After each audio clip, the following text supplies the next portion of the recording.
आप में से कितने लोग हैं जो बहुत एक्साइटेड हैं आज के सेशन को लेकर के? तो अब मैं जैसे ही आपको नाम बताऊंगा उनका, जो हमारे आज के गेस्ट हैं, तो आपका जो एक्साइटमेंट लेवल है वो और बढ़ जाएगा।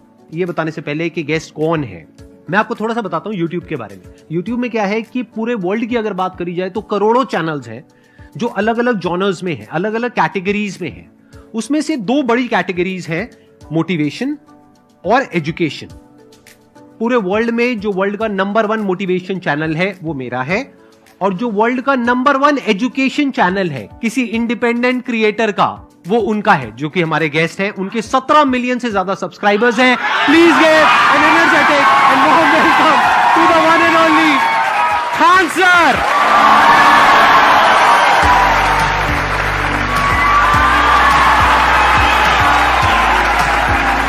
क्या हाल चाल जी, कैसे हैं आप?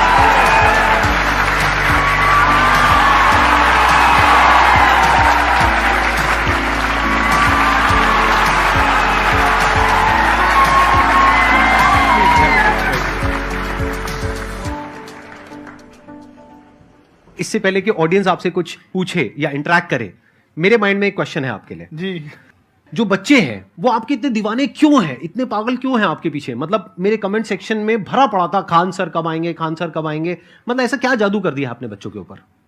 ये सवाल हम आपसे भी पूछते हैं, हमारे पे भी इतना कमेंट आया, इतना मेरे तो ऑफिस में लोग चले आए कि सर कब जा रहे हैं। अच्छा। क्योंकि हम लोग का तो एग्जैक्ट है वही पढ़ाना है। हाँ। तो देखिए, हम लोग का मेन है कि बच्चों को जो जरूरत रहती है कि अगर लड़का पढ़ने आ रहा है ना, उसके मन में कोई डाउट ना रह जाए। हम उसको कहते हैं कि हम तुम्हें पढ़ा रहे हैं, दम है तो भूल के दिखाओ, याद करके नहीं।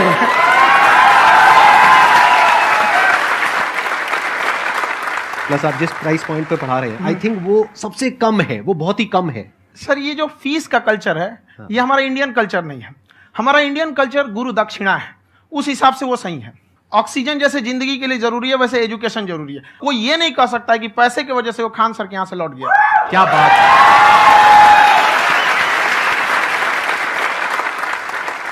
मैंने देखा कि आपका ये जो चैनल है कि ये पिछले 3 साल के अंदर अंदर ही ग्रो किया है। हमको जब चैनल शुरू हुआ तो एक दिन में हम 4-5 वीडियो बनाए।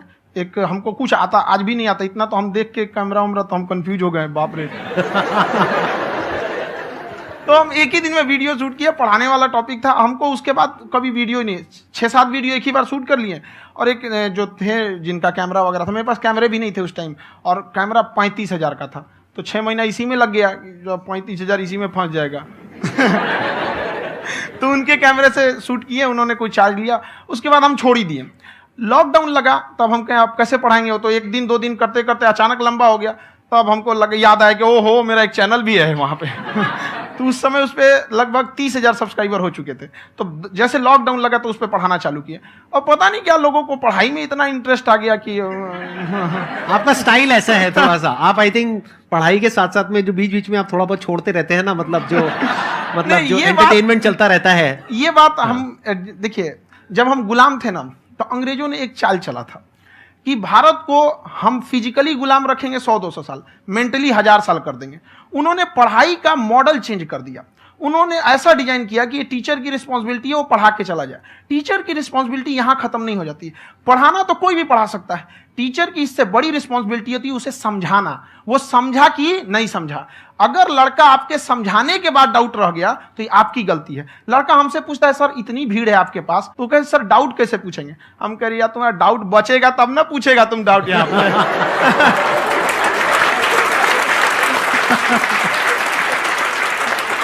कॉन्फिडेंस नेक्स्ट लेवल है खान सर का, मानना पड़ेगा। और शायद यही वजह है इनकी जो ग्रोथ है उसका।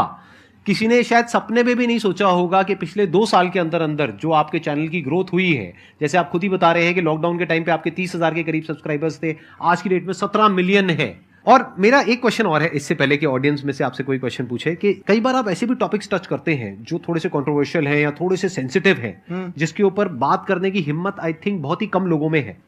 तो आपको कभी ये नहीं लगता है कि कहीं ज्यादा तो नहीं हो रहा है, इसको थोड़ा रोक देते हैं, थोड़ा कम कर देते हैं? क्योंकि कोई लाइन ही नहीं है वैसे तो बोलने को, तो आप कुछ भी बोल दो, कितना भी बोल दो।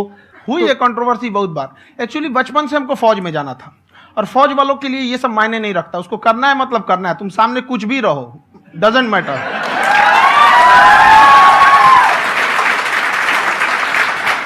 और मैंने YouTube पे देखा कुछ वीडियोस में कि आपका जो इंस्टीट्यूट है वहां पर आज से कुछ साल पहले कुछ बम गिरे थे। हाँ, कुछ गिरे थे, कुछ तो बहुत सॉलिड जगह गिरा था, फटा नहीं वो। मतलब आपके आसपास? हाँ, बम को भी पता है कि टीचर की इज्जत किया जाता है। क्या बात है, क्या बात है। मैं समझ पा रहा हूं कि ये आपके अंदर जो एटीट्यूड है ये कहां से आ रहा है, क्योंकि आप बचपन से ही फौज में जाना चाहते थे, तो आप जंग के मैदान में ही खड़े हैं एक तरीके से। बस फर्क ये है कि आपके हाथ में कलम है, हथियार ना हो करके। हथियार से एक आदमी की जान जा सकती है, हाँ। कलम से बहुत ताकत होता है। शिक्षा एक ऐसा हथियार है ना, हर कुरीतियों से लड़ सकता है, हर तरह की समस्याओं से। और ये एक ऐसा हथियार है, मेटल डिटेक्टर में भी नहीं पकड़ाता है।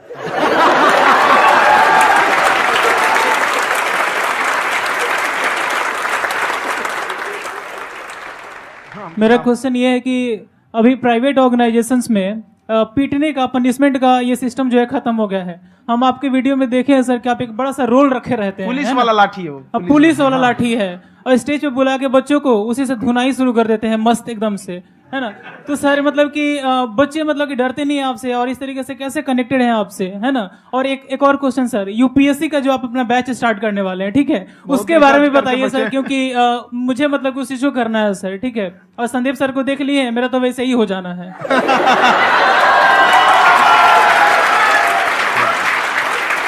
क्या हो जाना है? मेरा पूरा कंप्लीट करो। I'll be an IAS officer next year because I have seen you, sir. My day is like complete, sir. All the best. Thank you so much, sir. Thank you. पूरा बोला करो। Thank you. देखिए, लड़कों को जहां तक पीटने की बात है, जब पढ़ाने की बात आएगी तो उसको हम पूरे बेहतरीन ढंग से पढ़ाएंगे। लेकिन जब सजा देने की बात आएगी ना, तो वो भी बेहतरीन ढंग से होगा। ऐसा थोड़ी होगा कि बस एक ही चीज बेहतरीन ढंग से होगा।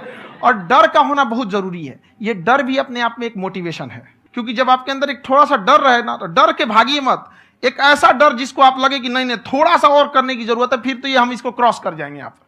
तो लड़कों के अंदर ये डर बनाना भी जरूरी रहता है। और रही बात यूपीएससी वाले की, जो आपने बोला, बहुत सारे लड़के वेट कर रहे हैं यूपीएससी की, क्योंकि 2-2.5 लाख फीस सारे लोग एफोर्ड नहीं कर सकते। और हमारा वही रहता है, हम तो ज्यादातर हमारे स्टूडेंट देखेंगे तो किसी के रिक्शा वाला, सब्जी वाला, यही लोग, इनको तो 2.5 लाख रुपया, इनके पास पूरी संपत्ति नहीं होती है, फीस कहाँ से भरेंगे वहां पे, उसके बाद रहेंगे कहाँ से। तो ऑल ओवर इंडिया से, कश्मीर से कन्याकुमारी तक, गरीब से गरीब भी लड़का उसको पढ़ सकता है। यही कुछ 1000 रुपये मंथली, 12-14 हजार साल का पड़ेगा, खत्म हो जाएगा इतना में।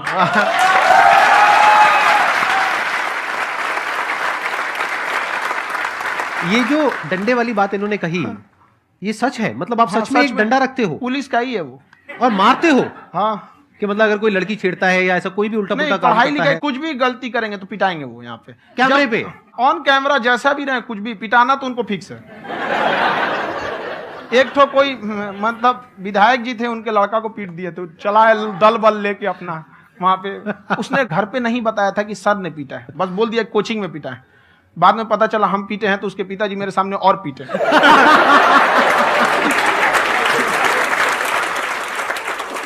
सर आपका सबसे बड़ा डर क्या है, आप दोनों का? फौजी को डरे नहीं लगता है, बाकी अफसर से पूछिए। आज के सेशन से पहले कोई डर नहीं था, लेकिन अब मुझे इनकी डंडे वाली कहानियां सुन करके डर लग रहा है कि कहीं मैंने गलती से कुछ बोल दिया और इन्होंने कहीं पीछे कुछ रखा हुआ है, और यही आ करके अगर इन्होंने मेरी पिटाई कर दी तो बहुत बुरा हो जाएगा। तो इसलिए हमको थोड़ा डर लग रहा है।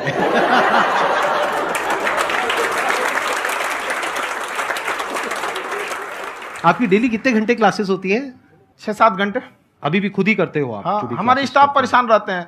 हम 1:30-2 बजे सोते हैं, सुबह 6 बजे उठ जाते हैं, परेशान रहते हैं।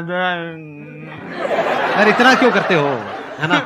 कभी तो उनको भी साथ साथ लगना पड़ता है ना? उनको साथ साथ लगना पड़ता है। हम जग गए तो कोई सोया थोड़ी रहेगा, परेशान रहता, दिन में सोते ही नहीं है बेचारा, कहीं कहीं जाके सोते रहता है। तो हम सीट बांध दिए कि भाई तुम इस समय सो जाना, तुम इधर सो जाना। आपकी शादी हो गई है नहीं हुई अभी? मेरी खुशहाली देख के आप आइडिया लगा सकते हैं।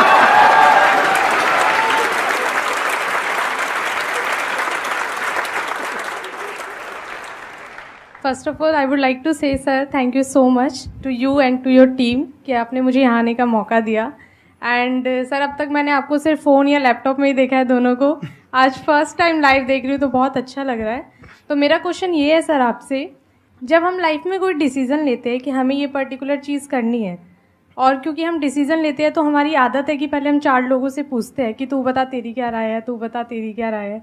तो उनमें से अगर कोई हमें कह देता है कि ये बेकार डिसीज़न है मत कर, तो हमारा माइंड कहीं ना कहीं डाइवर्ट होने लगता है और उसकी वजह से हम अपना डिसीज़न चेंज कर देते हैं।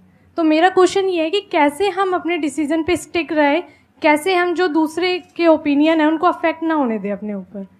दूसरे से सलाह लेने से पहले एक बार खुद उस पर रिसर्च कर लेना चाहिए, ताकि आप सामने वाला क्या सलाह दे रहा है आपको समझ में आना चाहिए। यहाँ पर ऐसा नहीं है कि कई बार ऐसे होते हैं कि दूसरे वाले को एक्सपीरियंस होता है, तो अगर आपको पहले से आइडिया है, उसके बारे में आप बेहतरीन ढंग से रिसर्च किए हैं कि क्या इसमें प्लस पॉइंट है क्या निगेटिव है, उसके बाद आप किसी से सलाह लेने जाइए। ये नहीं कि मन में सीधा बताओ गड़बड़ा जाएगा। तो वहाँ पर पहले आपको R&D करना पड़ता है, समझ में आया कि नहीं। और जिंदगी हो या गाड़ी, जीतेगा वही जो टाइम पे गियर चेंज कर रहा है। तो डिसीजन चेंज करना बहुत ज्यादा गलत नहीं है। इन्होंने बहुत अच्छी बात कही है और मैं इसी बात में थोड़ा सा और ऐड ऑन करूंगा कि ये जो आपने कहा ना कि अपने डिसीजन पे स्टिक कैसे रहें, ये कोई अच्छी क्वालिटी नहीं है, क्योंकि टाइम टू टाइम आपको अपने डिसीजंस को चेंज करना होता है। जैसे आपने 4 लोगों से डिस्कस किया, कोई इंसान कुछ पॉजिटिव बोल रहा है, कोई नेगेटिव बोल रहा है, उससे फर्क नहीं पड़ना चाहिए। डिपेंड ये करता है कि वो जो बोल रहा है उसका बेसिस क्या है, क्या वो किसी नॉलेज या एक्सपीरियंस के बेस पे बोल रहा है या ऐसे ही कुछ भी बोल रहा है। ऐसे ही बोल रहा है तो फिर उसकी बात पे ध्यान क्यों दे रहे हो। अगर किसी नॉलेज या एक्सपीरियंस के बेस पे बोल रहा है, फिर चाहे वो पॉजिटिव बोल रहा है चाहे नेगेटिव बोल रहा है, दोनों ही मायने रखता है।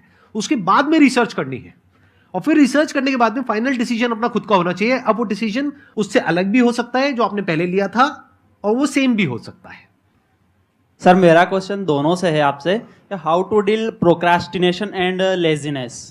हमारा ब्रेन है ना, ये बहुत आलसी टाइप का, इसको आराम खोजना पसंद है। अब थोड़ा सा भी अब इसको आराम की ओर लेके चलेगा ना तो फिर उधर ही रहेगा। आप सोचेंगे 10 मिनट आराम कर लेते हैं ना, तो 10 मिनट 2 घंटा बना देगा। उसको टॉर्चर कीजिए, चल 10 मिनट बाद में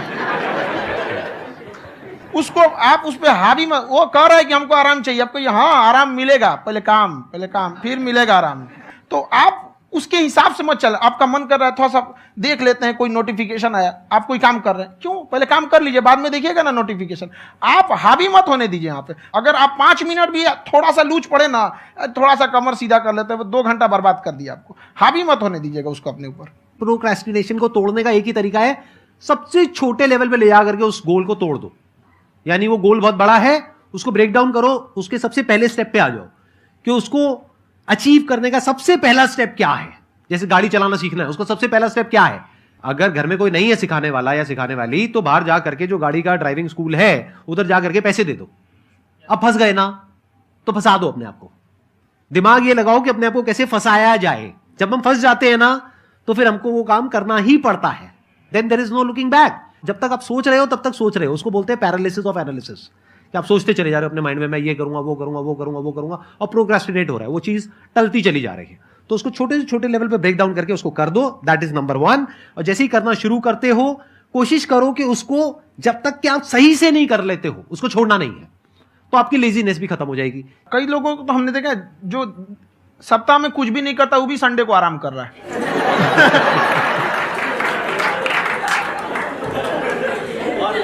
वैसे कहा भी जाता है कि अगर कोई काम आपको करवाना है ना तो ऐसे किसी इंसान को दो जो बिजी है। हाँ। ऐसे आदमी को मत दो जो खाली है। ये परफेक्ट एग्जाम। किसी को भी आप देखिएगा जिसको आप कहते हैं कि मतलब थोड़ा ठीक ठाक आप समझते हैं कि नहीं ये बहुत आगे निकल, वो एक काम को खत्म करने के बाद कभी आराम नहीं करेगा। एक काम खत्म हुआ उसको लगेगा हाँ एक खत्म हो गया, अब दूसरा करना चाहिए। और वही जिसको देखिएगा एक खत्म हो गया और आराम करना चाहिए, कभी नहीं, लाइफ में आखिरी सांस तक। सर यहाँ पे सब हिंदी में पूछते हैं, इंग्लिश में पूछते हैं, मैं भोजपुरी में पूछूं? जौन भाषा ठीक लगे तोने में पूछ दो। हाँ सर।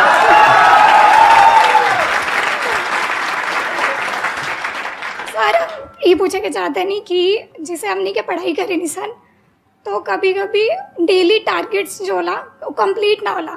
अगर टारगेट्स कंप्लीट भी होला तो फिर ऐसा इरिटेशन या फिर वो एंजाइटी या फिर कि और करना है या फिर अभी नहीं हुआ, वो चीज़ हमेशा रहेला। तो वो कम कैसे करल जाए? देखिए टारगेट्स को ना हम लोग को एक अपने हिसाब से पहले फिट करना चाहिए। ऐसा नहीं कि दूसरे किसी इंसान को देख के हम टारगेट फिट कर ले। कोई लड़का 8 घंटा पढ़ रहा है, कोई पहली बार अभी पढ़ना ही चालू किया, उसको देख के 8 घंटा पढ़ेगा तो पढ़ाई छोड़ देगा। तो आप अपनी क्षमता के हिसाब से देखिए कि आप कितना पढ़ सकते हैं। अगर आपने एक घंटे को बना लिए कि हम 1 घंटा पढ़ सकते हैं, अगले 1 हफ्ते तक उसको सस्टेन रखिए। जिम में कैसे करते हैं लोग, पहले दिन उठा लीजिएगा 1 कुंटल तो हार्ट अटैक हो जाएगा। तो वो धीरे धीरे टारगेट सेट कीजिए और अपनी क्षमता को भी देखिए। हर इंसान की क्षमता अलग है। कंगारू को देख के हाथी छलांग मारेगा, पैर तोड़ के बैठ जाएगा।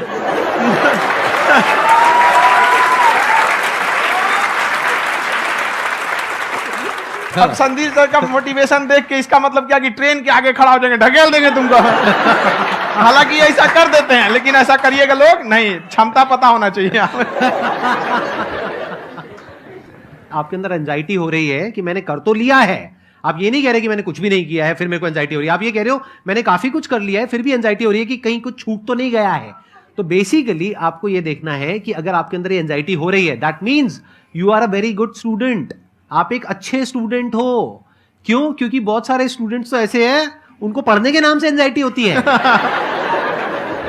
तो आपको एंजाइटी हो रही है कि मैंने पढ़ लिया, दिन में मानो 8 घंटे का आपने टारगेट सेट किया और 6 घंटे पढ़ लिया, या मान लो 8 घंटे भी पढ़ लिया, फिर भी एंजाइटी हो रही है कि मैंने 10 घंटे नहीं पढ़ा। तो ये तो अच्छी क्वालिटी है ना, ये तो एक ब्रिलियंट स्टूडेंट की क्वालिटी है। क्योंकि एंजाइटी उसी को होती है जो केयर करता है, जिसको परवाह है, उसी की तो एंजाइटी होती है। जैसे माँ को अपने बच्चे की, जैसे एक माँ को अपने बच्चे के, जैसे एक माँ को अपने बच्चे को लेकर के एंजाइटी होती है। हंस लो मजाक उड़ा लो मेरा। कोई बात नहीं, एडिट कर देंगे इसको हम। हाँ।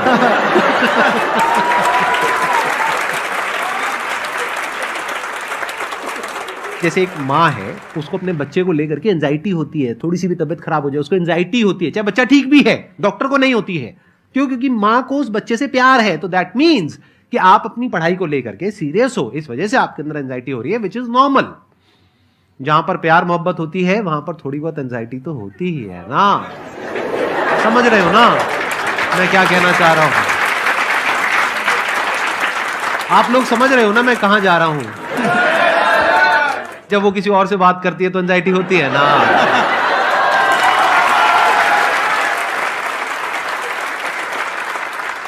सर, आपकी स्टोरी हमने सुनी थी, तो एक टाइम आया था जब आप गंगा किनारे जाके बैठ गए थे। उस समय आपको कुछ समझ नहीं आ रहा था, तो उस समय मतलब आपने ये डिसीजन कैसे लिया कि अब आगे नहीं, यहाँ से वापस जाना है? रास्ता ही नहीं था। घर जाने के लिए एटलीस्ट 90 रुपए चाहिए थे, जेब में 40 रुपए थे। कैसे घर जाते हैं? और हम गंगा के किनारे चुपचाप बैठे बैठे हम कहें कि अब बहुत टेंशन हो गया, अब घर जाना चाहिए। रूम पे तो किराए के रूम पे ही आदमी सारे लोग रहते। गए वहां पे तो रूम लॉक हो गया था। तुम खटखटाए तो ऊपर से गुस्सा से बोले जो ऑनर थे, क्या टाइम हो गया है? तुम कहे 9-10 बज रहा होगा। घड़ी देखिए तो 2 बज रहा था रात का, 2-2:30 बज गया था। वहाँ टेंशन में आप तो होता है, कई बार ऐसा समय आएगा कि लगेगा जैसे अब कुछ नहीं हो सकता है। तो इससे घबराना नहीं है। कभी कभी गुच्छे की आखिरी चाबी भी ताला खोल देती है। जो बातें आपने बताई कि घर में प्रॉब्लम्स ये तो बहुत लोगों ने फेस करी वहां पर। आप अकेले नहीं है, बहुत लोगों ने ये प्रॉब्लम्स फेस करी, बहुत तरह की प्रॉब्लम्स देखी, बहुत तरह की स्ट्रगल्स देखी, लेकिन वो सब इतने कामयाब नहीं हो पाए जितने कि आप हुए। तो आपके अंदर ऐसा कुछ ना कुछ है जो औरों के अंदर नहीं है। तो वो मैं जानना चाह रहा हूं कि वो ऐसा क्या था जहां से कि आपका दिमाग यहां तक सोच पा रहा है कि मैं पूरे इंडिया में इतने बड़े लेवल का चेंज लेकर के आ सकता हूं, एजुकेशन फील्ड में रेवोल्यूशन लेकर के आ सकता हूं। ये सोचना ही बहुत लोगों के बस का नहीं है। मेरी एक खुद की थिंकिंग, अगर हमको कोई 100 रुपए किसी काम के लिए दिया, हम सबसे यही कहते हैं, तो हम कोशिश करते हैं उसे 200 का रिटर्न दे। अगर कोई हमसे 200 रुपया फीस दे रहा है, 250 दे रहा है, तो हम उसको ये कोशिश करते हैं कि तुम्हें ऐसा लगे कि नहीं भैया हमने 10-20 हज़ार का पढ़ लिया यहाँ पर। वो ईमानदारी से कभी कमी नहीं। और हमेशा अगर हम प्रॉमिस एक्स का करते हैं तो डिलीवर 4x करना चाहते हैं। ध्यान से सुनना और ध्यान से समझना इस फर्क को। अगर आप समझ पाए तो बहुत आगे जाओगे लाइफ में। एक वो होते हैं जो ये सोचते हैं कि हमें सब कुछ मिल जाए, हमें कुछ भी करना ना पड़े। दूसरी कैटेगरी होती है लोगों की जिनको जितना मिलता है उसमें भी चोरी चकारी करते हैं या कोशिश करते हैं कि उससे कम दे सामने वाले को जितना कि हमें मिल रहा है। तीसरी कैटेगरी होती है लोगों की जो इनके जैसे लोग होते हैं। वो क्या करते हैं? वो ये सोचते हैं कि अगर मैंने किसी से 1 रुपए भी लिया, देखा जाए तो 200-250 रुपए कुछ भी नहीं होता है, 200-250 रुपए अगर मैंने लिया तो कैसे उसको 400 रुपए की वैल्यू दूं। ये जो थिंकिंग है ना, यही एक फर्क होता है एक ऐसे इंसान में जो बहुत आगे निकल जाता है और उस इंसान में जो मीडियोकर रह जाता है। आप अपने आप को अपने आप के ऊपर समय दीजिए, उसको डेवलप कीजिए। जब आप अपने आप के ऊपर खर्च करते हैं तो आने वाले समय में लोग गूगल पे आपको सर्च करते हैं। क्या बात है सर, ये आपने अभी बनाया है या ये कोई पुराना आपका वो है? बनते रहता है, इसे फ्लो में बन जाता है। आपके अंदर ना सर एक कवि छुपा हुआ है कहीं ना कहीं जो बाहर आना चाहता है। कभी ना कभी आपने सोचा होगा कुछ? हाँ, कभी कभी देखिए, एक चीज है, संगत का बहुत अच्छा असर पड़ता है। ये चीज को हमेशा, संगति का मतलब लोग हल्के में ले लेते हैं। संगति का मतलब होता है संग संग गति। तो अच्छे लोग के साथ रहेंगे तो संग संग अच्छी गति होती जाएगी, खराब में रहेंगे तो ये भी होता है। बट अपने आप को थोड़ा सोचना चाहिए कि हम केवल जी के मर जाएं इसके लिए नहीं आए हैं। लोग कहते हैं कि सर नाम क्यों नहीं बताते अपना। हमारी एक ही सोच है कि जाने के बाद इस दुनिया से हमको मतलब एक चीज देना चाहते हैं स्टूडेंट्स को, कि वो याद करें कि इस पैसे की भाग दौड़ की दुनिया में हर कोई दोनों हाथ से लूटने में लगा है, खाली हाथ जाने के लिए ये सबको लगा है। तो हर कोई को ये सोचना चाहिए कि था कोई इंसान जो इतने कम फीस में इतनी शिक्षा जो महंगी थी, जो कमाने का रास्ता था, उसको भी एकदम कंपटीशन इतना कर दिया कि अब लोगों को अपनी फीस बढ़ाने में डर लगता है कि अरे यार, लड़का कमेंट करता है कि खान सर इतना ले रहे हैं, आप बहुत बड़ा टीचर हो गए।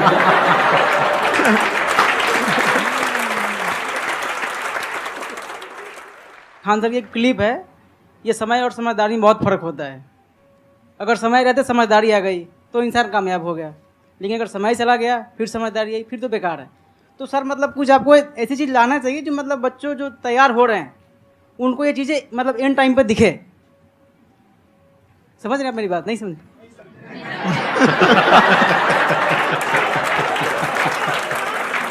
यही होता है सर का मोटिवेशन ज्यादा हो जाता है। जब आप स्ट्रगलिंग फेज में हैं तो कम से कम चीजों को अपने ऊपर खर्च कीजिए, ज्यादा से ज्यादा सीखने में खर्च कीजिए। अगर आपको राजा बनने का शौक है तो गुलाम की तरह मेहनत करना सीखिए, तब राजा बनेंगे।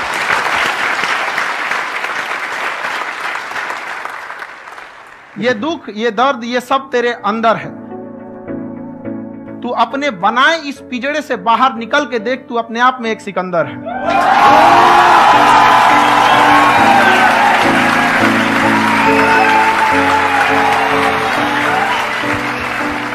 Thank you so much sir for coming. बहुत मजा आया मेरे को आपके साथ में इंटरेक्ट करके। आई एम श्योर आप लोगों को भी बहुत मजा आया होगा।